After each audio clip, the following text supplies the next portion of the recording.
Donc nous, on s'est posé la question si on devait continuer à faire des tests sur les animaux. Selon les chiffres de la Commission européenne, il y a environ 11,5 millions d'animaux qui font le test d'objets médicaux en Europe tous les ans. En France, ça fait à peu près 2,2 millions d'animaux en 2010. Et sur ces 2,2 millions, il y a 54% qui sont des souris, 15% des poissons, 11% des rats et 5% des lapins. Et les animaux à sang froid représentent environ 15% des animaux utilisés. Les primates non humains représentent 0,08%.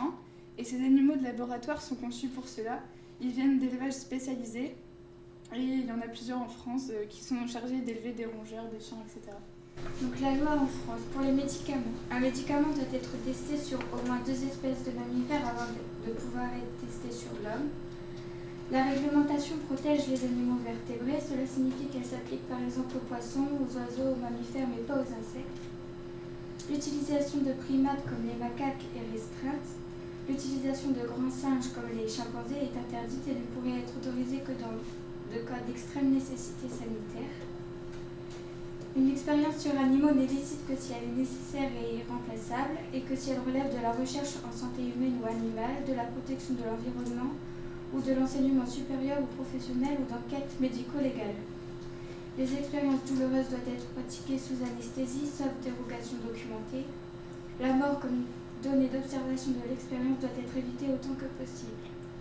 Tout projet de recherche qui inclut le recours à l'expérimentation animale doit obtenir une autorisation délivrée par le ministère de la Recherche.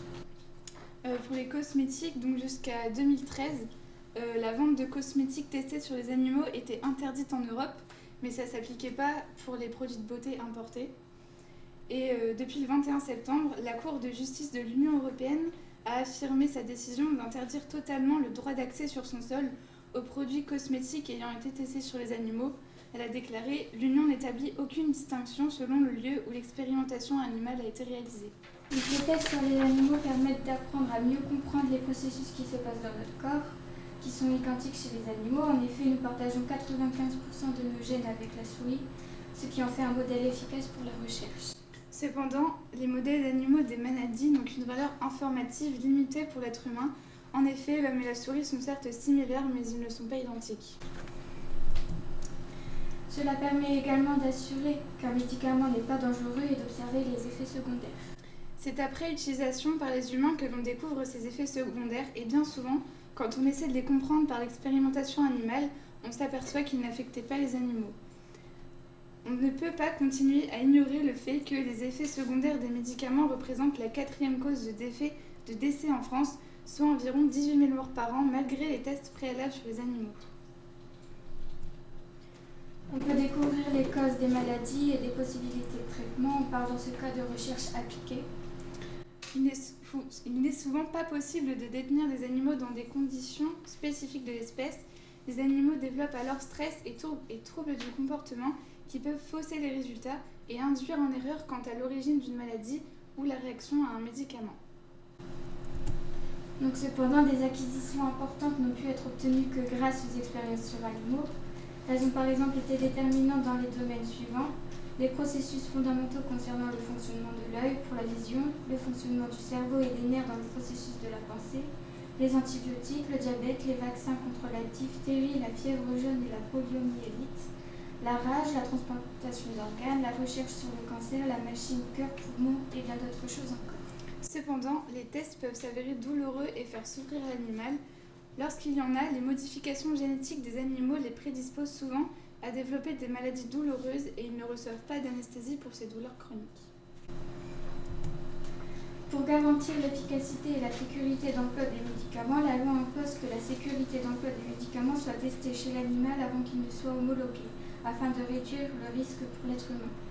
Cependant, un sondage recommandé par Safer Medicine au Royaume-Uni a montré que 82% des médecins généralistes pensent que l'expérimentation animale peut induire en erreur et ils sont 83% à demander une évaluation indépendante de la pertinence de l'expérimentation animale. Pour résoudre de nombreux problèmes, il n'existe aucune alternative à l'expérimentation animale. Chaque fois que cela est possible, les chercheurs cherchent une solution de remplacement aux expériences sur animaux, mais cela n'est pas toujours possible. Il est déjà possible de substituer aux tests sur animaux des méthodes alternatives pour des tests d'irritation, de corrosion et de sensibilisation de la peau et de l'œil. Des méthodes de reconstruction in vitro de l'épiderme humain, de la cornée ou de cellules humaines sont notamment en cours de développement. Comment être sûr que les cosmétiques que j'achète ne sont pas testés sur les animaux? Il existe 3 labels, dont One Voice, qui est une association française qui œuvre en faveur des droits des animaux de laboratoire ou à fourrure, des animaux de cirque, d'élevage ou de compagnie.